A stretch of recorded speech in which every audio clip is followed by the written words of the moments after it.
শেখ মঞ্জুরুল হক রাহাত, বাগেরহাট 2। আপনার সময় 1 মিনিট। মানুষ ভাই, 3 জনের কথা বলার কথা ছিল, এখন একজন বলছি। আমাকে 2 মিনিট সময় দেবেন, অনুরোধ করছি। মানুষ ভাই, আচ্ছা, আপনি 2 মিনিটে বলেন।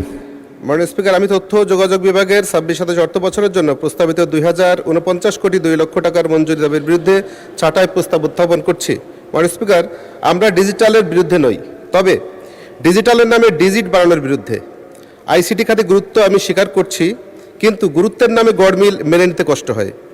দক্ষতার ঘাটতি, স্বচ্ছতা, জবাবদিহিতা এবং এর যে অভাব রয়েছে, অথচ বিশাল বরাদ্দ আমরা এতে দিচ্ছি। এই অসঙ্গতি দূর না করা পর্যন্ত এই দাবি পুনর্বিবেচনা করা জাতীয় সংসদের দায়িত্ব। মাননীয় স্পিকার, সারা বাংলাদেশে কম্পিউটার ল্যাব স্থাপিত আছে 11,307টি। তার মধ্যে আমার আসনেই 2টি থানায় 37টি রয়েছে। আমি আমার আসলে খোঁজ নিয়ে দেখেছি যে অর্ধেক পরিমাণ ল্যাব অকার্যকর অবস্থায় রয়েছে।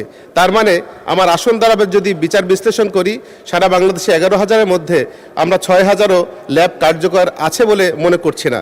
সুতরাং এখানে শুধুমাত্র ল্যাব অকার্যকর তা নয়, আইসিটি শিক্ষক সংকট রয়েছে, ইন্টারনেটের সংযোগ দুর্বল, ধীরগতি, বিদ্যুৎ সমস্যার প্রভাব, রক্ষণাবেক্ষণের জন্য বাজেট হলেও তা ব্যবহৃত হয় না। ডিজিটাল বৈষম্য রয়ে গেছে, শহরের তুলনায় গ্রামে দ্রুতগতি ইন্টারনেটের আরও বেশি অপ্রতুল। মাননীয় স্পিকার, বাজেট বরাদ্দ না বাড়িয়ে দুর্নীতি বন্ধ করুন, কম বরাদ্দেই অনেক বেশি বরকত হবে আমি বিশ্বাস করি।